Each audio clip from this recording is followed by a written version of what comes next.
Chapter 9, Late Adulthood, Cognitive Development.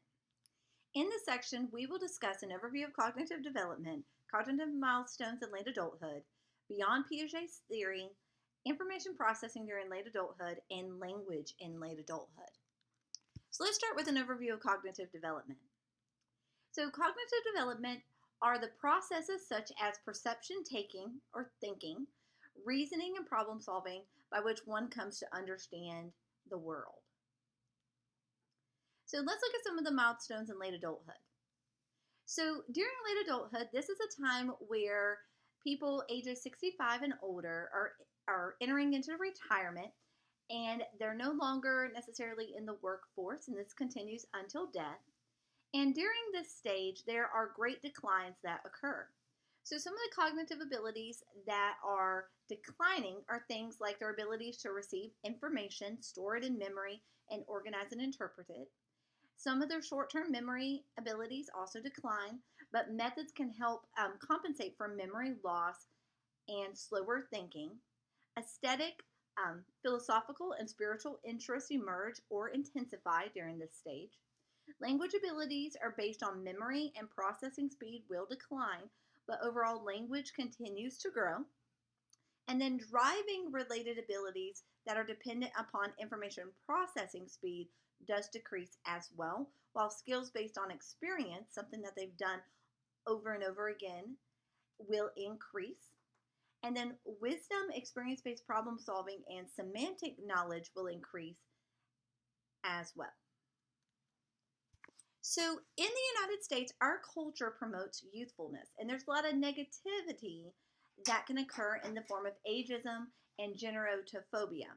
Now, ageism is unreasonable or irrational beliefs about aging and older individuals. And this can happen in forms of personal ageism, which is a bias against people or groups based on their age. Just because they're a certain age, we may think that they are capable of doing certain things or not capable of doing certain things. And we hold them to certain expectations that may or may not be true about that age group. Institutional ageism, these are when missions, organizations have discriminatory practices against individuals of age.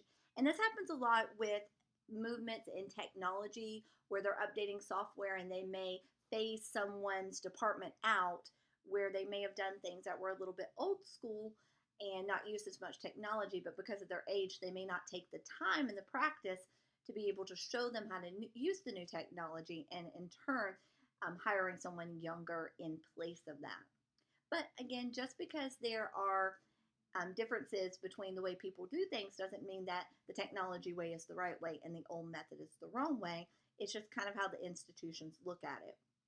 Intentional ageism, on the other hand, are practices carried with knowledge of bias. So the people know that they're being biased against. And this happens a lot in institutions as well. And this is where they take advantage of the vulnerabilities of the older people.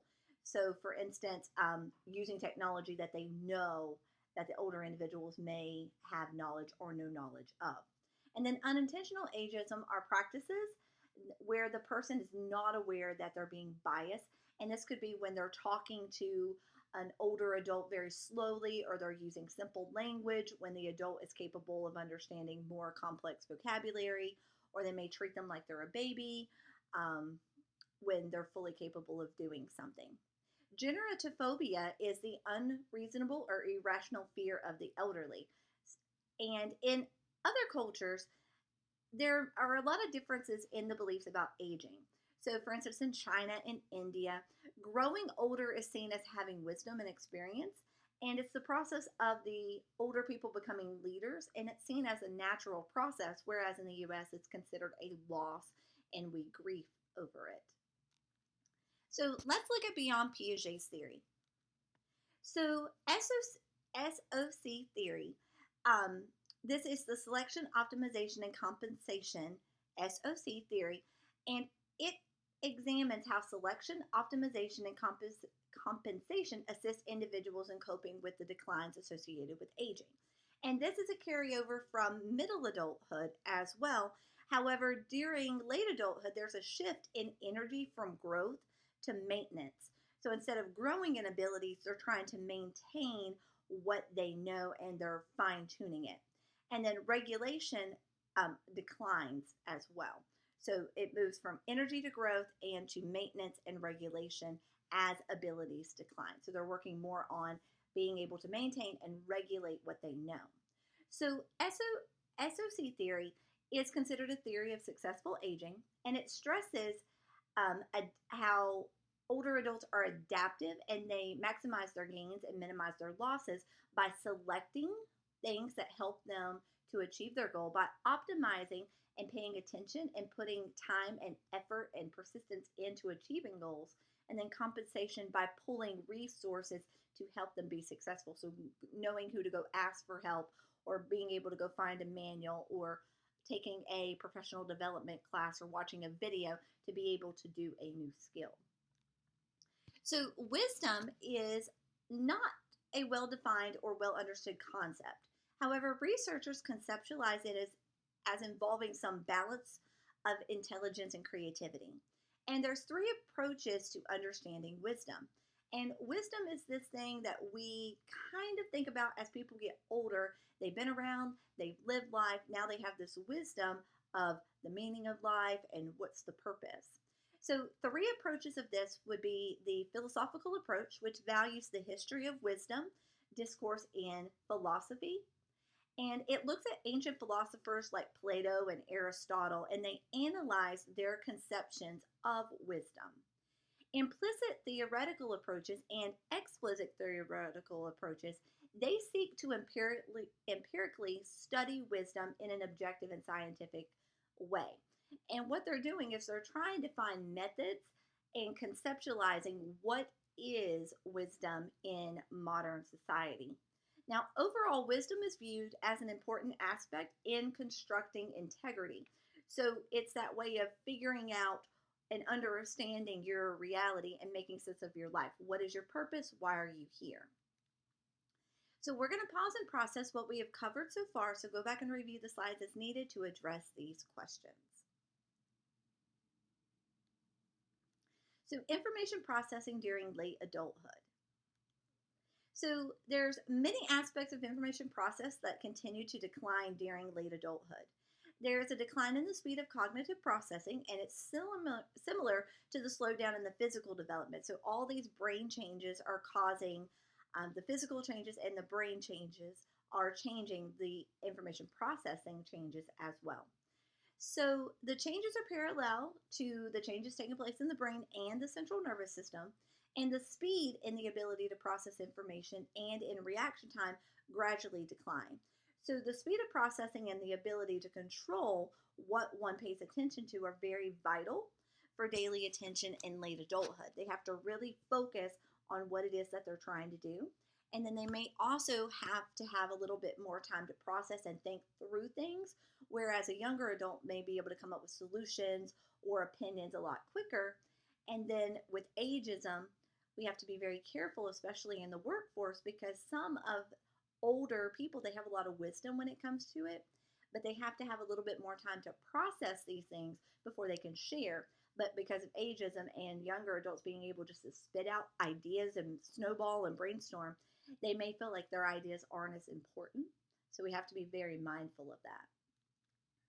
So attention for complex tasks appears to decline over time.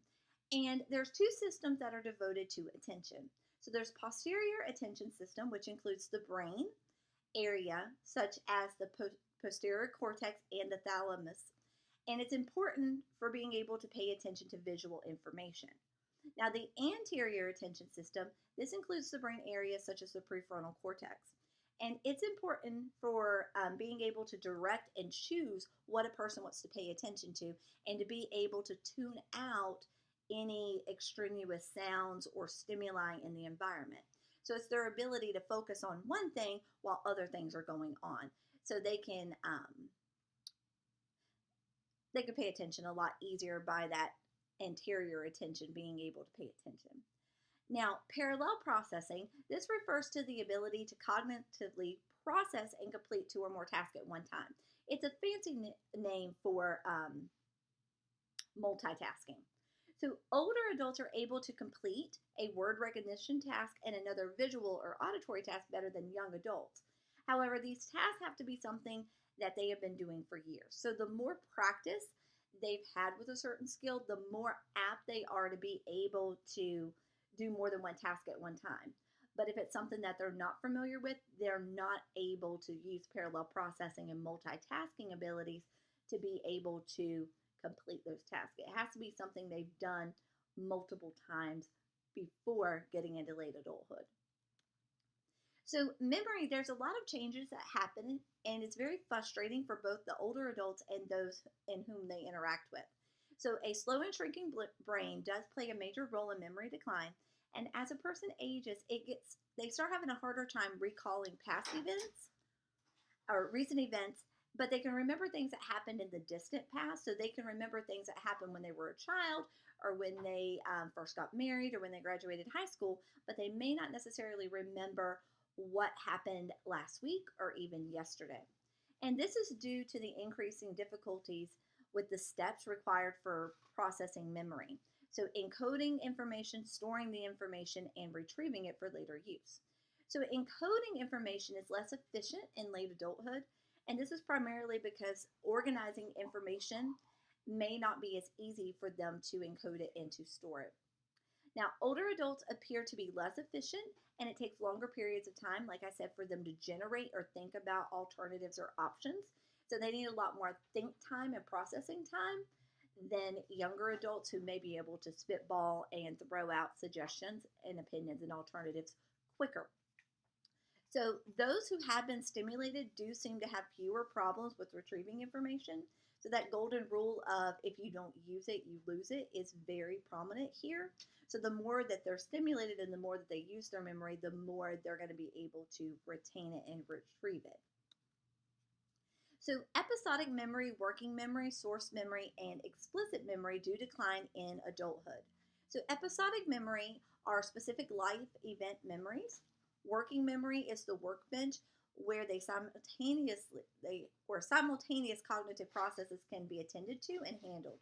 So, they're pulling things from their past memory or their long-term memory into their working memory so that they can create new knowledge or new schemas. Now, source memory is the ability to remember where you heard, saw, or learned the information. And then explicit memory is the information that you purposely try to recall. Now, semantic memory appears to stay intact, but it becomes more difficult to retrieve in late adulthood. And semantic memory is just general knowledge. So especially if it's new knowledge, they have a little bit more trouble remembering. Now, procedural memory, implicit memory, and primary short-term memory are largely unchanged with aging and remain intact and stable. So, procedural memory are the things that they learn how to perform in a task. So, things like brushing their teeth, brushing their hair, turning on the TV, working equipment.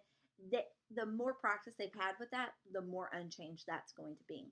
And then implicit memory are those unconscious memories that guide your behavior, thoughts, and feelings.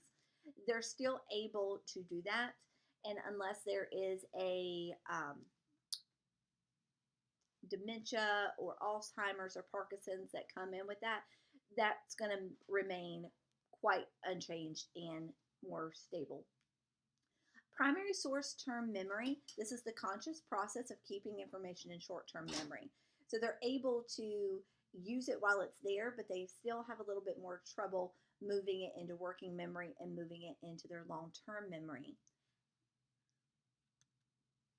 So intellectual functioning. So IQ scores do show a constant decline that is closely associated with aging. And the scores on the portion of the test that measure problem solving and speed of performance show a greater decline than verbal skills. So they're more able to communicate, but they have trouble and need more time with their processing and their problem solving ability. Now, other information suggests that the lower level of functioning in later adulthood is due more to encountering problems that are new and unfamiliar than it is a general not being able to solve problems.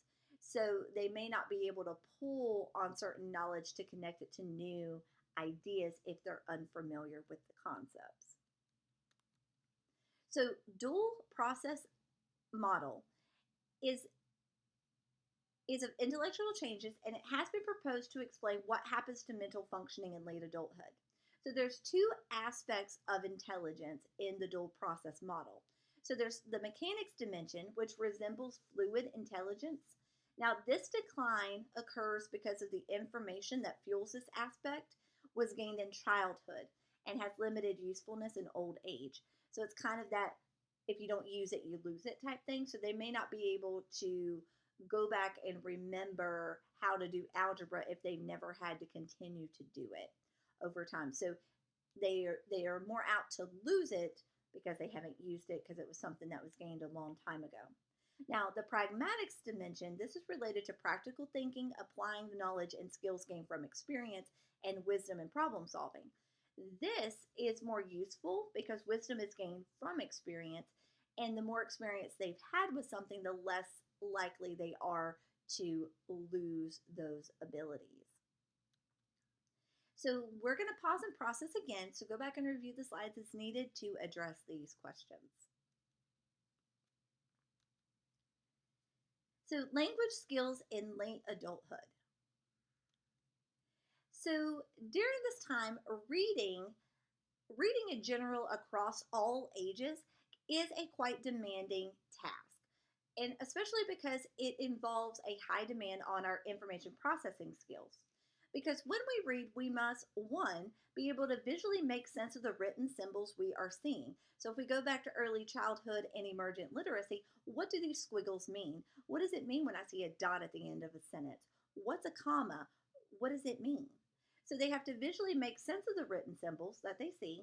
They have to be able to comprehend the words these symbols make up. They have to assess the syntax and the semantics of the sentence. So what does the sentence mean? Is it in the form of a question? Is it figurative language? Is it literal meaning? They also have to be able to integrate the sentence into a cohesive whole. So what is the meaning? What is it trying to tell me? And then they have to consider the context and the pragmatics of what is being read. So is it for all situations? Does it apply just in this case? So reading is a very demanding process. Now, working memory, processing speed, and the inhibition are three areas that decline in older adulthood, and these three areas play a role in the decline of language processing tasks such as reading in late adulthood. So, reading and working memory.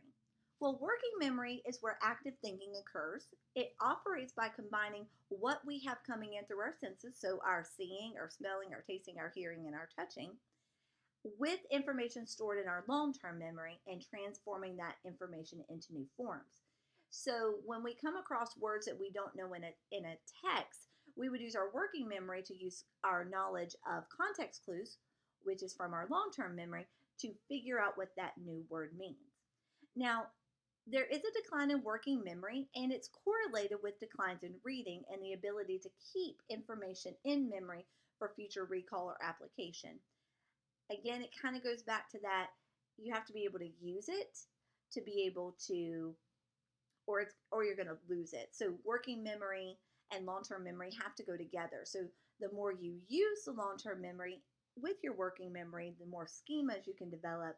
But as you get older and as the brain functioning begins to decline, it's a lot harder to be able to keep the information in memory and to be able to recall it, because you may forget that you read what that word was, or you looked it up, or that you've seen it before if you haven't used it a lot prior to late adulthood. So reading comprehension. So older and younger adults differ in their strategies when reading for comprehension. Now they're similar in how they allocate their time when reading, but older adults spend less time pausing at sentence boundaries. Younger adults focus more on new vocabulary words and concepts, whereas older adults try to rely on the context and connecting what they knew in the past, their prior knowledge, with their new knowledge, because they're trying to understand how these two things connect so that they can create meaning from it instead of learning new words or new concepts. So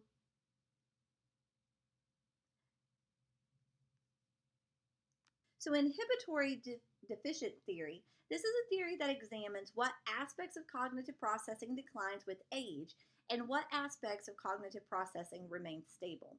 So, this theory suggests that there is a decline in inhibition plays a primary role in reading decline. So, inhibition cognitive processes allows a person to focus on relevant information and ignore irrelevant information. And some research has shown that older adults are easily distracted by irrelevant information when reading a text, while others are not. However, more information is needed and more research is needed for this as well. So, off target verbosity. So, in later adulthood, adults have a tendency of drifting off in irrelevant conversation and topics. They may flip topics off and on, or they kind of go down a rabbit hole after you ask them a specific question about something or you're talking about a specific topic. Now, there's several areas that have been found to correlate with this. So there's a lower frontal lobe functioning in the brain, psychosocial stress, extroverted personality, small social networks, so they just want to be able to talk to somebody and they're just sharing everything, and then also lower social supports. So this theory has offered an explanation for this off-target verbosity, but other theories suggest that older adults just misread cues during conversations or speaking tasks that cause them to engage in more off-topic verbosity and monologues about their rich and diverse past. But if we go back to their memory for just a minute, they're more capable of remembering things from their past than things that are in their immediate future. So this is also a reason for why they may do this. So elderly directed speech is a style of speech used when speaking with older adults, and it is a form of ageism. And it's very similar to infant directed speech, baby talk, in which speech is it's simplified, it's spoken very slowly and in higher pitches, even maybe yelled and with more pronunciation. Now, it's tied to negative stereotypes of elderly, such as having a reduced hearing ability, but not all people have a reduced hearing ability. So you may yell louder or say things louder, and they might say, well, I'm not deaf, because that's we kind of have this awkward, we're not quite sure how to speak or interact with elderly people sometimes. So elder speak can lead older adults to develop an old identity, and this is correlated with lower self-esteem, cognitive decline, and social isolation because they don't like being spoken to in a certain way. Now, these outcomes further increase the use of elder speak by those around the older person, and this is what is known as communicative predicament of aging. And it's very prevalent in nursing homes, retirement communities, when a nurse may come in or a caregiver comes in to take care of an elderly person throughout the day. So we're going to pause and we're going to process again about what we have covered so far. Go back and review the slides as needed to answer these questions.